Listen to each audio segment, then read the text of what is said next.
Ladies and gents, we'll get rolling here.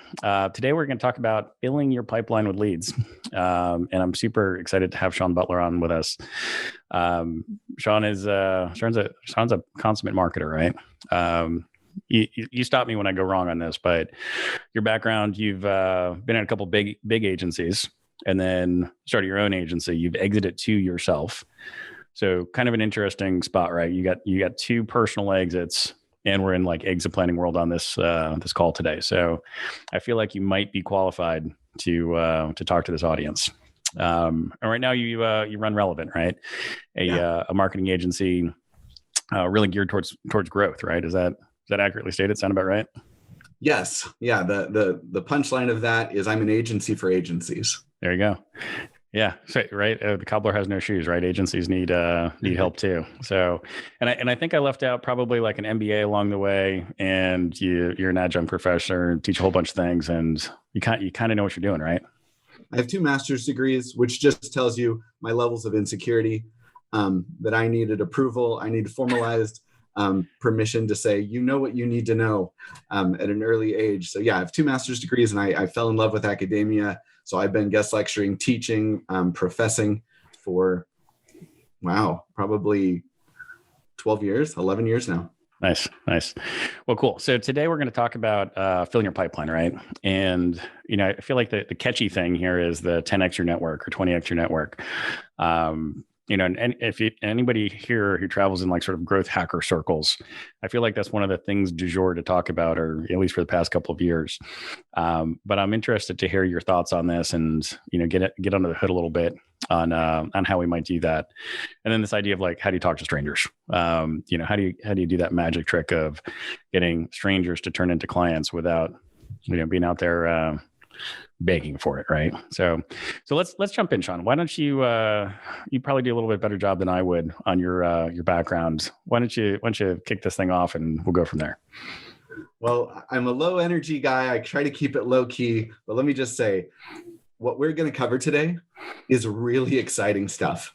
Like, this is the thing. If you want to pull out paper and a pen and take notes, like I always tell my students to do, we are going to give you that information. We want to give you that solution. This is actionable. I've been on programs and set up things where they talk. It's all theory. It's all academics. And that's not the business I'm in. My favorite professors were the practitioners, the consultants, the ones who also owned businesses. So you mentioned it. I've owned 3 agencies of my own. I spent 12 years in big agency, traditional agency with Fortune 500, Fortune 100 clients. I worked for T-Mobile, Toyota, Subway, Doctors Association, the company that owns Subway, franchisor. And with all of those, the answer is, how do I get more clients? How do we make more money? And I'll give you a little of my bio here, as I think it's most interesting and relatable to this audience. But all of that's just setting you up to say, who's this guy? Where's he coming from? What does he talk about? And I will tell you the facts. Money isn't everything. More money isn't mean you're more happy. More money, more problems is that's what Biggie said. I've heard that. Alan's not nodding along over here with me. He gets it. But there are a few things in your business that aren't solved by adding more paying clients. Those are the kind of problems you want to have to solve, right? Well, growth solves problems, right? Growth solves problems. Right. So you mentioned today I own an agency. It's called Relevant Business Development. There's an empire under that. We have a few different versions. We have Relevant for realtors, Relevant for mortgage lenders, Relevant for agencies, Relevant for nonprofits is an operation we started when my wife turned to me and said, does what you do work for nonprofits? And I said, yes. And she said, well, we were going to start a nonprofit. And I said, I'm terrible at that. I'm not wired that way. Let people who run for those paying attention, money's not everything, but not really good at nonprofit. I think I heard that right. You're reading between the lines. And the short answer was, I said, I'm not great at running a nonprofit. I don't want to add that skill set at this point in my career, but I can help them do what they do better. And so that's that. The other business that ties up a lot of my time is agency growth consulting. And agency growth consulting is probably of interest to this audience. I work with agency owners who want to grow, scale, sell, eventually exit their agencies. There are a lot of people in my industry, meaning small to mid-size agencies, digital marketing, PR, communications, you know the type, that have this dream of selling, have a dream of making the exit happen, and they think it's going to happen sooner and for a lot more money, and with a lot less work that goes into it. So I get to be the bearer of that nice, pragmatic, often thoroughly disappointing news when I say I've been there, I've seen it, I know a bit about it, I've helped orchestrate it, with others, and there's some things in it you need to know. So if you're looking at the slide, for 7 years while I worked in traditional agency, I ran a side hustle. As many of you know, people find out you're good at something, and they ask you to do it in your spare time. And how many of you have friends that are mechanics that you've asked to look at something on your car, right? That's how we get into this business. Yep. And it's no different for small business owners, that it's something I was getting paid for and doing for clients through my business. Then I had other people approaching me, and I call it the other 9 to 5, 9 p.m. to 5 a.m. was the hustle. I did that for a dozen years. You saw I have a MBA and an MS in marketing, data analytics. So that's the approach I've taken. So a lot of people hear agency owner and they think I'm a creative, right? They think I write viral tweets and Super Bowl ads. That's not my world. I'm a data guy. I like processes, systems, operations, spreadsheets, regression analysis curves. Like that's my jam. That's the part of agency I'm in. Right. And I'll flesh this story out a little later as we get talking, Dan. But in 2015, 2012-ish, I built my own agency with a couple of buddies. We grew it. We moved to nice monthly revenue. But the key parts of that story are we had to stop doing what was comfortable, what we'd always been doing, which is silly stuff you'll recognize. We were reliant on word of mouth. We were reliant on past customers. We were reliant on referrals to keep doing business. And if I can tell you what you already know, referrals and word of mouth is the best way to get new clients. People who already know who you are, love you, have seen your stuff, talking about you to their friends. It's magic. It's the best way. It's the right way to do business. The hard truth is, it's the least reliable, the least scalable, the least predictable. And we're going to use the word predictable a lot. You already know that's one of my favorite words in business because it's the opposite of the gambler mentality. So I'm giving you highlights of my thinking and an overview of where we're going today, just so you can, you're not following in the dark. You can plot this out and see what we're trying to do. But in 2015, we had someone come in, offer more than we expected, and we were able to orchestrate an agency exit and get out of that business. And I turned to my wife and I said, I was 36 and I said, made a bunch of money, had a lot of success. What do we want to do with our lives next? And my short answer was, I don't want to do that again. I don't want to run another agency full of 20-year-olds, managing them, getting them to work, making them busy at work, all the stuff that came along with that. I said, feeding and nurturing of the workforce. It was beautiful. I got to write so many recommendations and help so many of my employees go to work for my competitors. I was offering an internship and free training. It turned out to go staff our competitors. I'm not bitter. It was an enjoyable job, but I said, what I really enjoyed was the last 9 months. Let me tell you about the last 9 months before the exit. And you never know it's going to be 9 months when you start this process. We didn't know if it'd be 3 months. We thought it'd be 2 weeks, or if it's going to be 3 years or 13 years. But the last 9 months that really were the build up to the exit for us, we had made a lot of decisions. Mm-hmm. This is instructive. This is a story, but there's a lot of lessons in this story. And often this is the first stage of my consulting engagement is let me tell you this story and let you Q&A, because there's so much in this that I learned the hard way. We're doing work for anybody.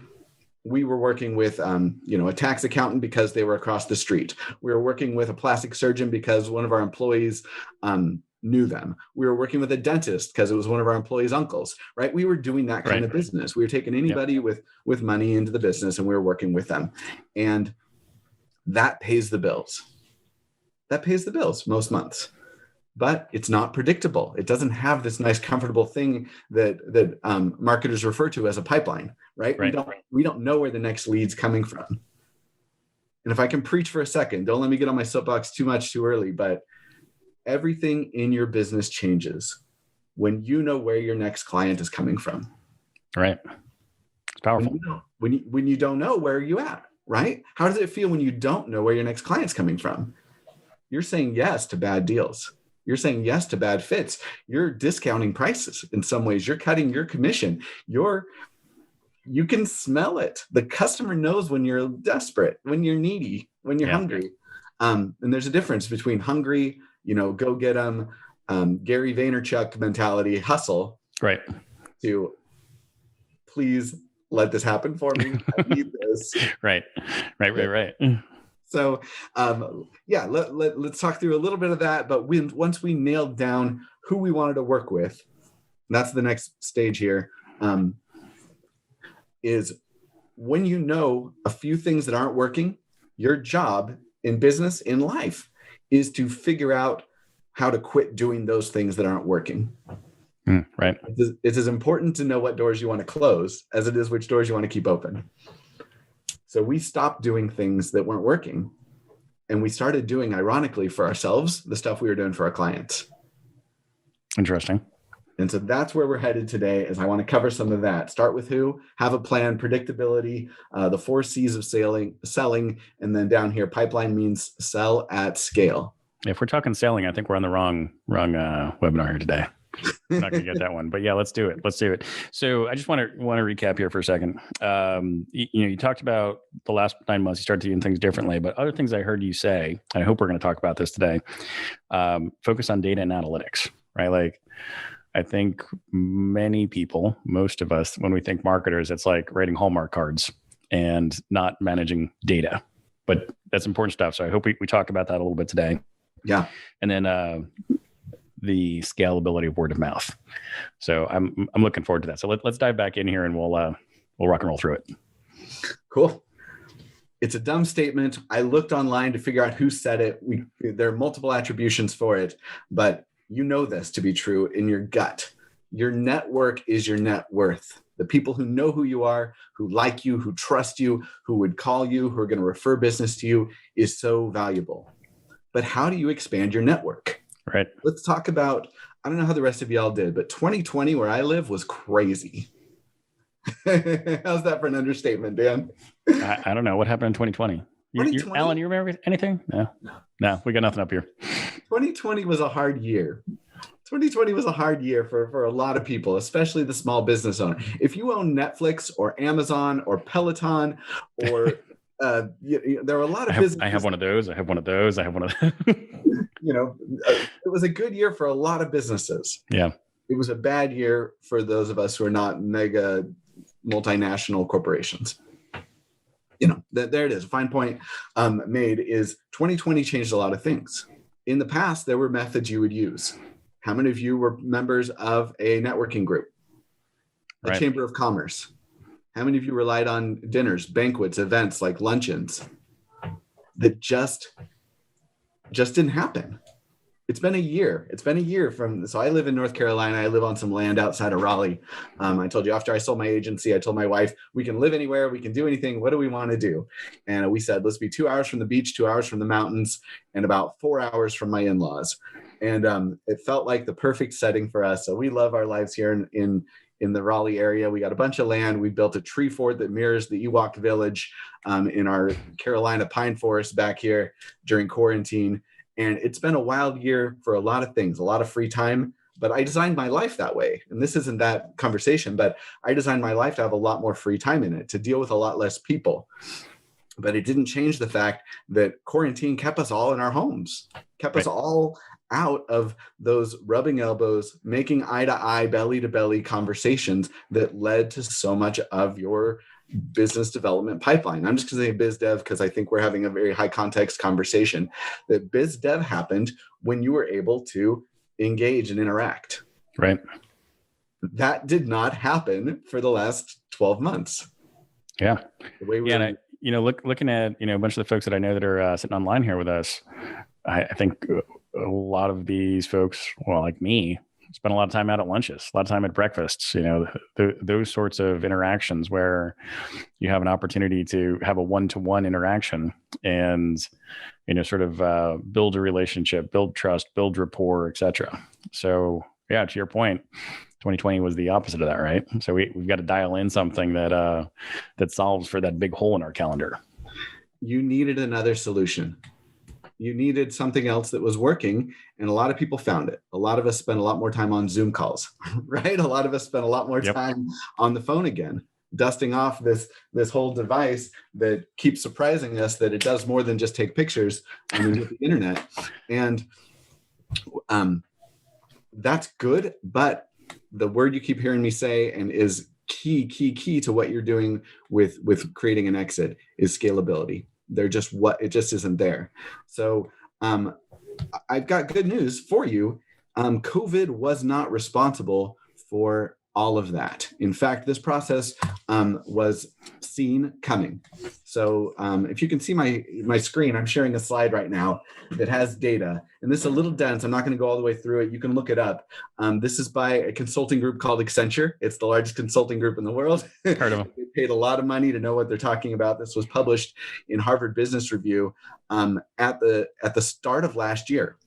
So this was written in pre-COVID. Right. Report. And what you'll get from this report, just breezing through it, is marketing was always destined to go the direction it's gone. Those changes were not stirred by a worldwide pandemic. Those changes were ushered in by changes in technology and data, organizational goals, and new growth stages. This is what we've moved to. In the old days, the marketing golden era, Mad Men, was the 60s and 70s of mass marketing.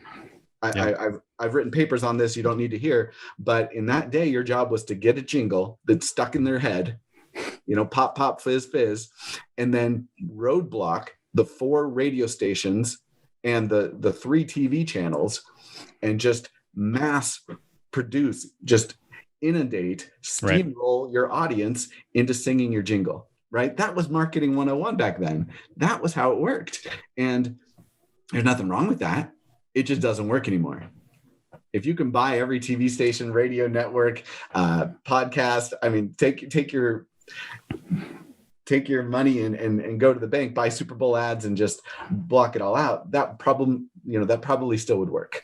But what we had, the transition was really moving out of mass market into segmentation, into customer focus in the 90s, to a loyalty focus, which you'll feel, people, about our age, Dan, I'll remember this movement of suddenly companies had the ability with a CRM to know what your purchase behavior was, what your patterns were, what coupons go in advance to you. There's a great case study that Target knew when this couple's daughter was pregnant before they did because of the coupons they were sending them. They said, is there a conversation we need to have? In 2020s, that last, the current next step is towards relevance. And relevance is piggybacking on top of market research, enterprise IT, enterprise CRM systems that are unlike anything that existed before. And what they call in this spreadsheet, I'll just read it to you, digitization of everything. If we know everything is there, your job becomes to personalize your experience to your customer. And that's a two-way street. Personalize yourself and your services. So Shawn, through this, sort of matrix, the 60s through now, I'm guessing that we haven't given up any of the prior columns. We're still doing segmentation. We're still doing, proposition innovation, but we're doing that in addition to personalization, right? We're just getting narrower and narrower and kind of like adding to this. There's planned obsolescence. So there's some atavism or some devolution inside of that isn't worth going through, but it's been an evolution, right? It's been progress forward. There are things that fell off. I mean, you and I both know there are marketing practices that don't work anymore. Not doing a lot of newspaper advertising, that sort of thing, maybe. You don't get the 6 p.m. sitting down to dinner telemarketer calls anymore. All the yellow pages. Yeah. I get calls every once in a while from someone named Spam Risk, and I just don't take them. Right. With caller ID, we know how to block out certain channels. So certainly there's been an evolution, but the approach we want to take is optimization over time, right? So I think that's what is implied in this research. But my big takeaway from this is, because we can personalize, double-edged sword. Because you can personalize, the customer expects you to personalize. Right. Because you can know of their experience and your personality, the customer expects you to share your personality and your experience. So again, let's dive in. I got a bunch to cover, and I got to go fast. Apologies to Simon Sinek. I think this starts with making a hard decision, which is who. Start with who you want to work with. Start with who you are. Start with your own chemistry. Now, we made some promises at the top of this. We said, how do you 10x, 20x, 30x your network? I want to tell you, the way to do that comes after this step. So how's that for baiting you? Don't leave the webinar. We haven't covered it yet. It's coming. But for right now, the groundwork, right? You dig 85 meters down before they start building a skyscraper. Right now, we're in the foundation. This conversation has to start with, who are you and who do you want to work with? Well, let me just give a quick example. I knew I was getting on a webinar. I put on a button-up shirt. I have a well-watered plant. My microphone is off camera, and I've created my office to kind of look beachy to me. That's important to me. Dan knew he was getting on a webinar. He knows his audience. He's in a logo t-shirt, and he's chilling in his recording studio. I'm suddenly feeling like attacked here because I don't know that I did any of the right stuff for this, but I got you, Shawn. I'll get you back later. Thank you. No, the point is, which one of us is right? There is no right. Right. There is no wrong. It's who you are. I'll tell you what you already know. The obvious projection I was making from that is, if you're a suit and tie guy, you should be working with investors, bankers, insurance. Those are your industries because they dress like you, they look like you. If you wear a suit and tie and you're trying to help, a multi-location pest control company, you're going to look weird. You're going to sound weird. You're going to be off base and out of touch. Hey, so let's talk about this real quick, because I think our audience here, we've got a bunch of suit and tie guys and girls who potentially do want to work with that pest control company or, muddy boots construction kind of company.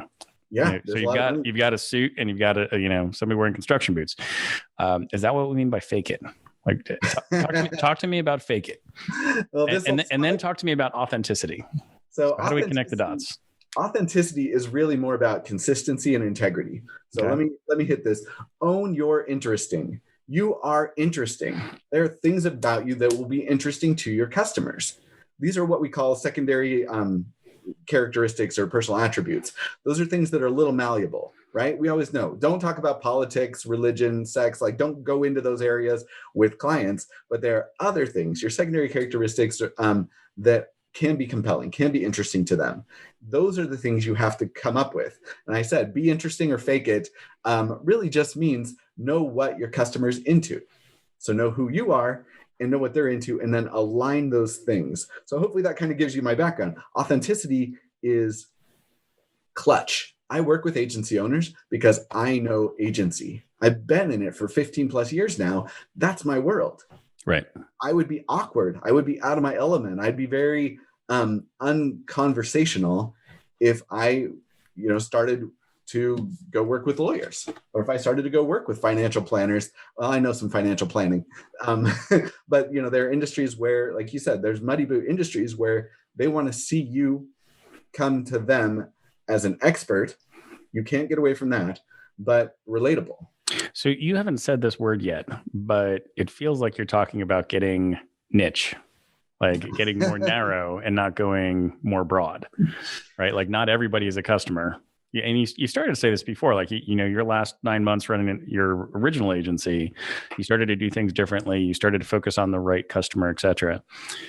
And I'm sorry if I'm hijacking, one of your bullet points here, but is that where we're going, is niche down, get more narrow? Don't worry about throwing off my slide presentation. Again, I just wanted a framework to walk through as we get there, but I intentionally left out part of that story. So in the last 9 months of my agency, we said no to a lot of people, and that's where I left it.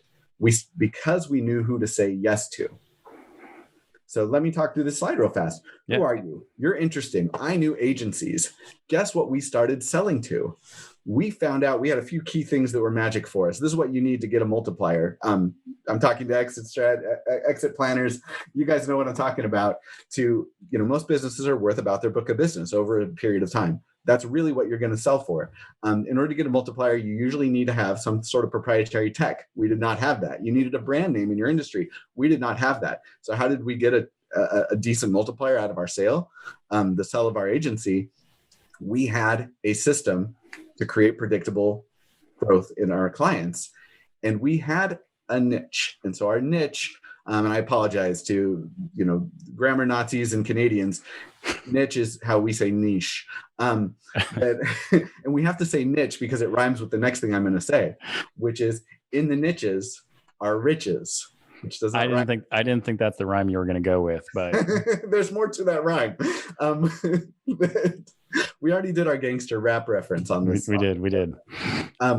So I say all that to get you to this point, which is we started selling our services to agencies. We became a reseller in that. It's only an integral part of the story if I tell you that I'd worked at several agencies. I knew the agency world.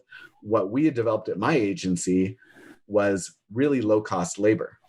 We were on a campus of my alma mater out in Provo, Utah. We were bringing in interns and doing we had a really low blended hourly rate. I mean, there's the bottom line of it is when people came and knocked on our door, they were interested in two things. How are you guys doing what you do so efficiently, high margin?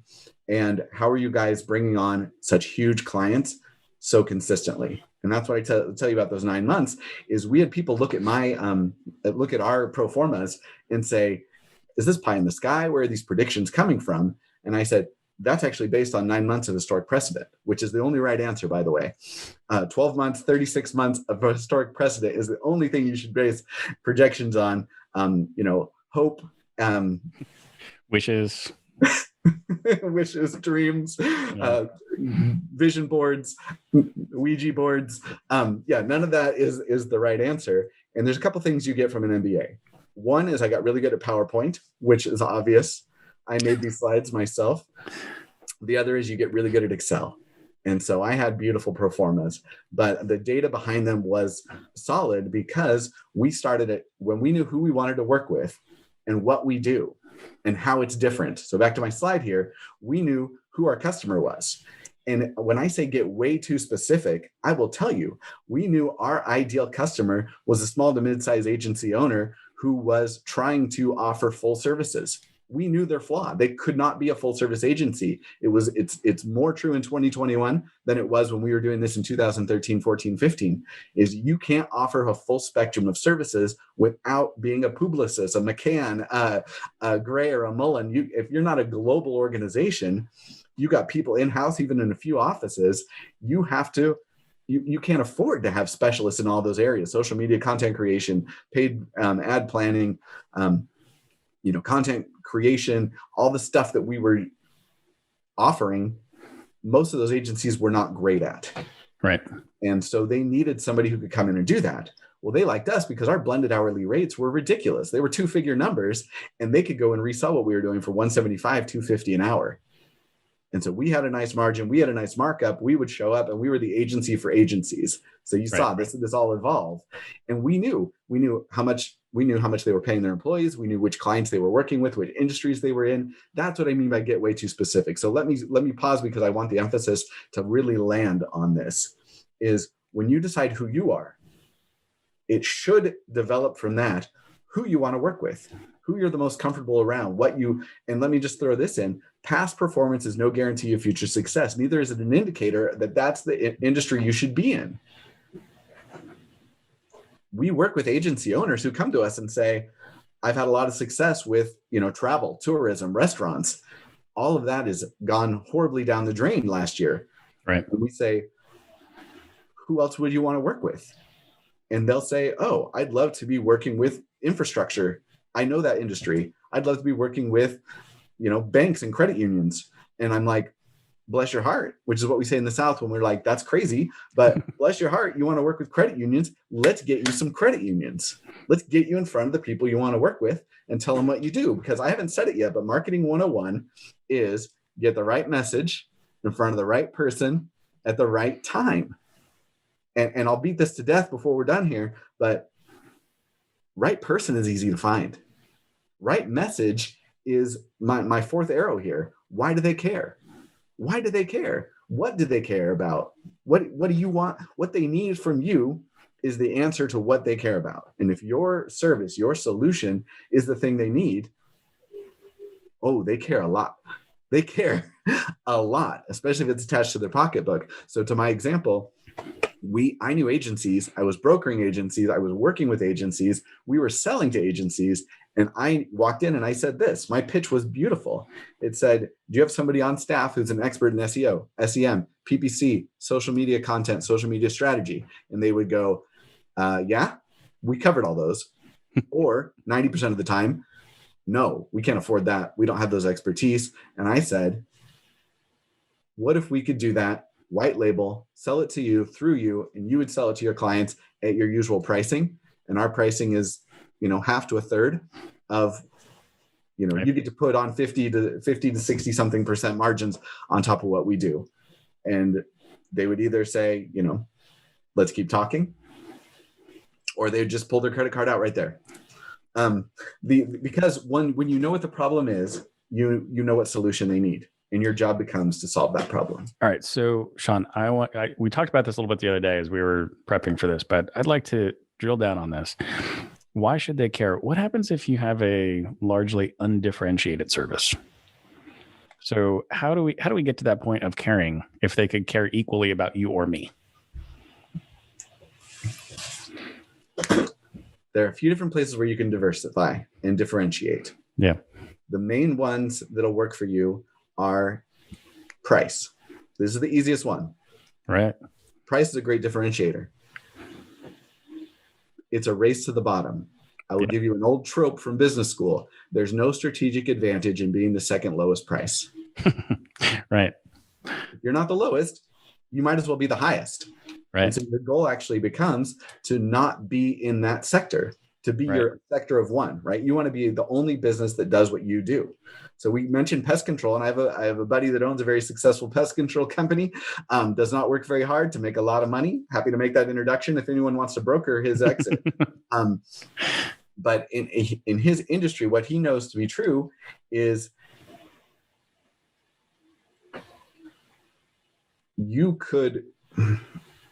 he is niched down so specifically. He only works certain blocks. Yeah. Certain geographic regions, because he knows who to sell, how to sell, where to price, who to even send of his salespeople to go through and make those deals. Do you know that about your customer? Yeah. My guess is you probably know it. You're just not acting on it. Yeah, that's interesting. We've seen the same thing. We've got a client that's a big landscaping company, and same sort of thing. They like bombard small neighborhood blocks. Like, I'm going to work in this, 4-block radius. And if I can get a certain level of saturation there, everybody knows me. Everybody understands my pricing. Everything's transparent. I get a lot of efficiencies and economies of scale out of it. It's been super interesting to see how intelligently they focus geographically in this case, and then just have huge success with that and just sort of hopscotch from one to the next. But so let's backtrack. What if we're in a world where, let's think financial services, right? We're not backtracking. We're going forward. All right, we're going forward. You just gave the next one. Price differentiation, lowest rung. There's 7 methods of differentiation. Sorry, you're in the middle of a college lecture all of a sudden. The next one you covered already is there's service differentiation, different geography, different offer, product differentiation. So those are your different versions there. The next one is, branding. These are harder as you go up, right? It's easier to change a geography than it is to change your brand. Okay. And branding is what we're going to talk about, for the next few slides in here, because branding is how somebody goes from not knowing who you are, not knowing you from Adam is the expression, to going through the mindset of already psychologically deciding they want to work with you before they ever meet you, before they ever step foot. So you're a stranger to them. Let me say that again. They're a stranger to you, but Right. they know you. Right. I'll tell a quick story of my buddy meeting Gary Vaynerchuk. I already mentioned Gary V once in this call, so we'll pretend that was on purpose as set up to this. He met Gary V. He's read Gary V's books. He's listened to hours of Gary V's video, his content, his podcasts. Yep. He felt like he knows Gary V. They talked for 15 minutes after his presentation. And Gary Vee turned to him, and the nice patient dude, if you know Gary Vee, that's sarcasm. He turns to him and says, "Who are you again?" And my buddy says, "That floored me, Shawn, because I know this guy's whole life story. He's never met me, never seen me, more than the discussion we had. But I showed up as a huge fan, thinking we were friends. And at the end of it, he shut me back down to, you're a stranger to me. You're a stranger to me." Yeah, and that's exactly. You know what? That is the only way to do what we're building up to, which is to create relationships at scale. Is you need to have people who know who you are, know what you do, know how good you are at doing it. Yeah. So let's talk through that. I don't even need to know the rest of our points of differentiation, because I want to spend some time on this. How do we? Well, the other ones don't apply either. It's cause-based, which means you have to go be the Tom's shoes of exit strategy. So some of those just get into the too nebulous. Yeah, we're gonna skip right over those. Let's talk about how to make friends with strangers. How do we do that? How do we get people to know Shawn? Here, let me jump out, make sure we're not spending too much time looking at a slide that we don't need.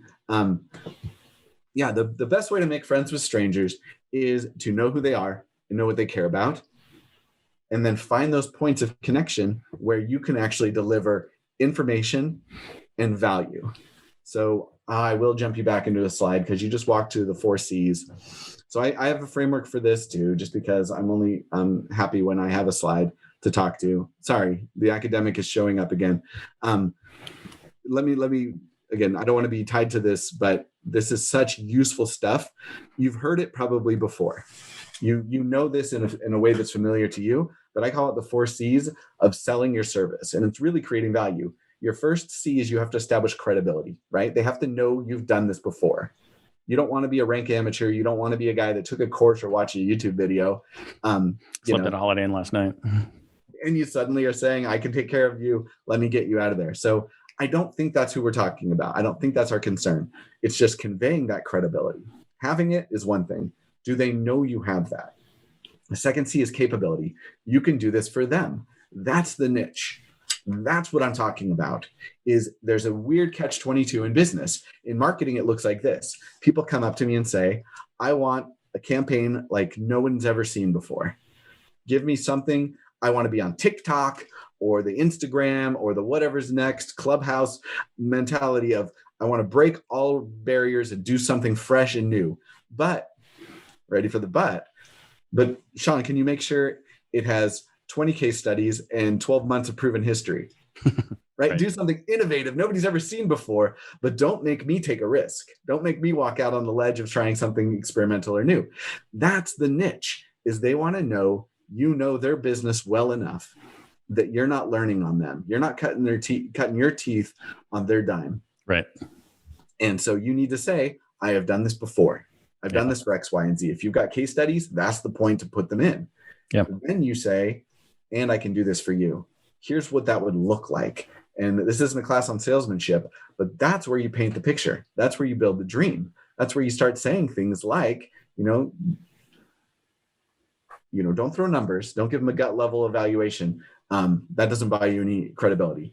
But you say, for businesses like yours, this probably would interest you. And then you give them a content piece for free. Usually this is going to be a free content piece where you sell them nothing more than your expertise. Let me cover the 3rd and 4th C's, and then we'll come back to that point. But for those of you taking notes, we've said you need to be good at what you do, and then you need to know who cares about it, and then you need to put that message in front of that person. And we'll talk about the channel and the medium, because the medium is the message in this instance. But the 3rd C is chemistry. What does chemistry mean? it's the same thing as when you were, dating your wife. She has to like you. She has to want to spend more time with you.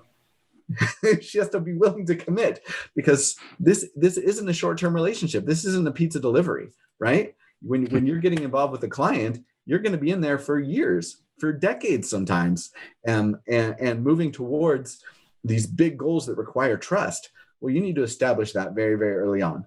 So chemistry, and weirdly, chemistry doesn't mean they have to want a vacation with you. It doesn't mean that you're going to call them and text them, and invite them to there's a little basketball tournament happening this weekend. It's a big deal in my part of the country. But yeah. I'm not catching the NCAA. I'm going to a beach house with friends to watch it. Clients are not involved. You don't have to suddenly spend all your time with these people, but chemistry simply means they have to get you. They have to like you. They have to like your style. Don't change who you are. And that's key. That's back to our earlier, conversation, Dan, is don't change any of your primary characteristics. That's not authentic. It's not going to make you happy. It's going to make it hard on the business.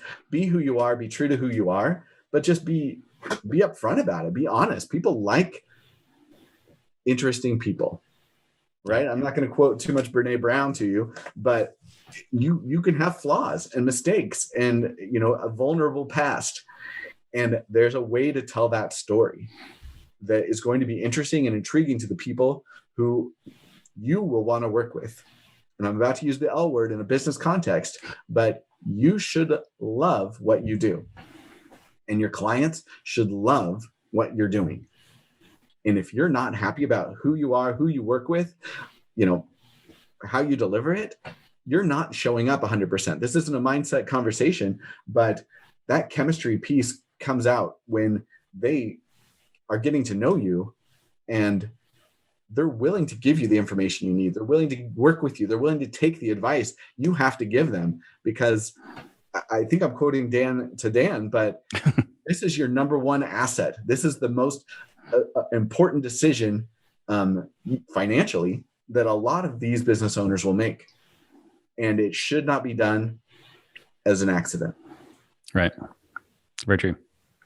The fourth one is cost, and cost is almost not worth mentioning, because if you've established value and they know you're the option, you're the only option. I like to say it like this: your job in marketing and sales is to tell your customer that you are the only source to give them the result that they most need. If you are the solution to the biggest problem in their life, cost is just a number. I mean, right? So cost comes last. Here's what's interesting about the 4 C's, the way I see them. With this framework, 3 of those 4 C's can and should be handled before you ever meet a client. Before you spend 1 second of your time or energy, face-to-face, Zooming, phone calls, whatever you call the next step, all of that can be handled, and it's not new. The way to do this is video. Let's talk about it. Let's talk about it. Let's talk about video. Well, first I have to tell you all the stuff that doesn't work anymore.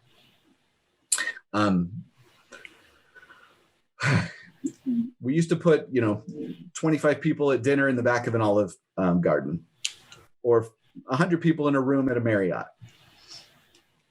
Not only is that not COVID approved, it was never efficient. It was never destined for long-term efficiency. It's not effective today. People don't like to feel trapped. They don't like to feel coerced. People like to buy, but nobody wants to be sold. You've heard this, right? Right on. Everybody likes to buy. Ask Amazon what just happened to everybody's stimulus checks, and people have money burning holes in their pockets to go spend it on something that they're excited about. But nobody wants to feel like their arm was twisted, they were convinced, they were finagled, they were somehow forced into a buying decision. So you've heard of the marketing funnel. We're not showing the slide for it, but the marketing funnel used to be, you tell somebody what you do, they weigh all their options, and then they pick the one that's best for them. It's gotten much more complicated. Now, it really is the buyer's timeline, the buyer's decision. The buyer controls the whole situation. So how does a marketer play when I'm sitting here telling you it's the buyer's timeline, the buyer's decision? The buyer dictates whether you're going to move forward or not, because they're savvy, they're sophisticated. We use these words, and it's not just, buyers. You're the same way. Think about the last time you bought a car.